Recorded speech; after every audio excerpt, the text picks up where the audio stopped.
April is Stress Awareness Month.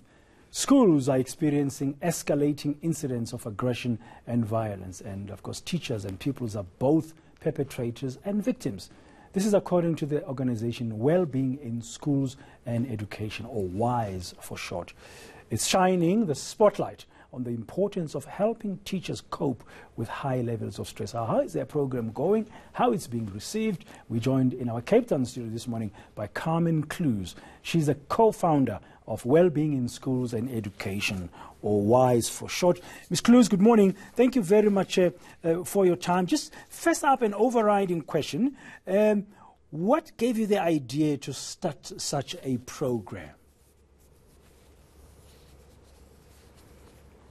Well, we actually started, good morning first.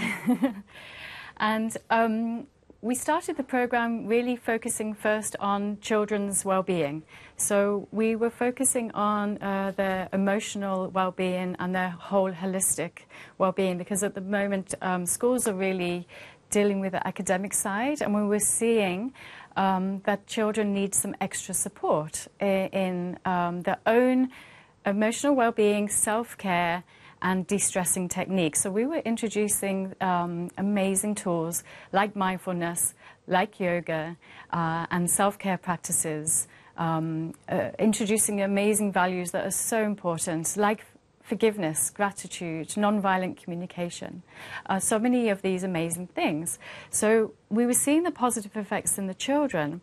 And then what was happening was it was being counterproductive by the way that the teachers were then bringing out their stress on the children. So all of these good practices were then not fully working as they could, because then we're seeing the teachers are incredibly stressed, lashing out in the classroom environment and at the children. So then we started to introduce the same techniques, the de-stressing techniques and mindful techniques, to the teachers as well, to help them cope better.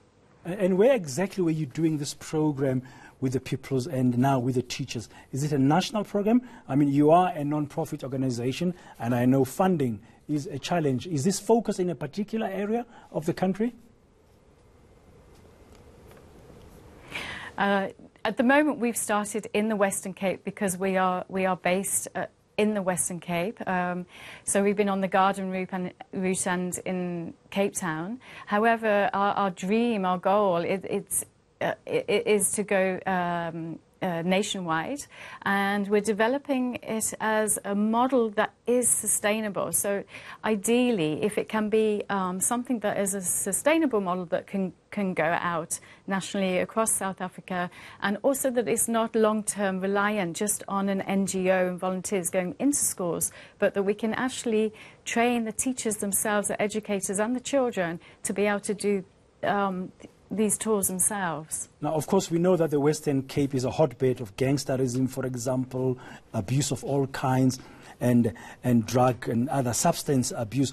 How is this program being received? I mean, you're speaking about teaching mindfulness, using tools such as yoga, meditation, mindful breathing, and something you call the bio-dancer dance. How is it going? How is it being received by the teachers? It is amazing. It's being received so well. And we are in areas where there is a lot of violence, and there's nothing we can do about that. So we realise the challenges, and what we can do is give the children and the teachers more of what they need in order to cope in those situations and cope in that environment. And it is being so well received. We've introduced dance into primary school, where the children are, within a few short weeks, they're a lot more calmer, they're grounded, they're starting to be kinder to each other with less bullying, and also the teachers are enjoying it as well.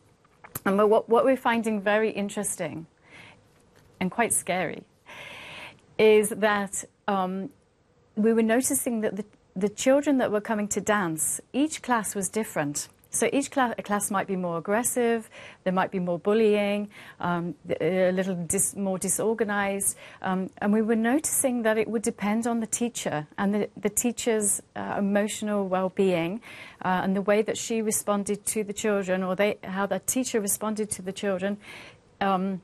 It seemed to be having an impact on the whole class.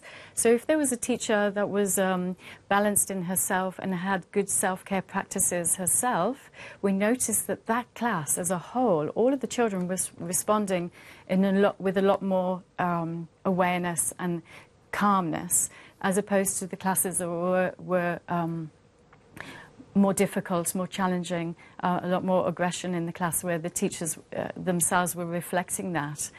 So this is how important it is for teachers to know how to become more patient and to calm themselves down, because children are learning everything from their primary caregivers.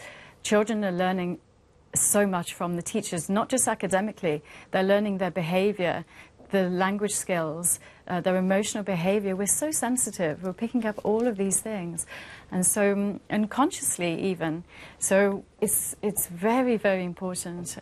It's amazing how if teachers also are being calmer, more grounded, more patient, this will be passed on to the children. Okay, good luck with that program. Sounds like it's an awesome program. We wish you well. Thank you very much, Carmen Clews, co-founder of an organization called Wellbeing in Schools and Education.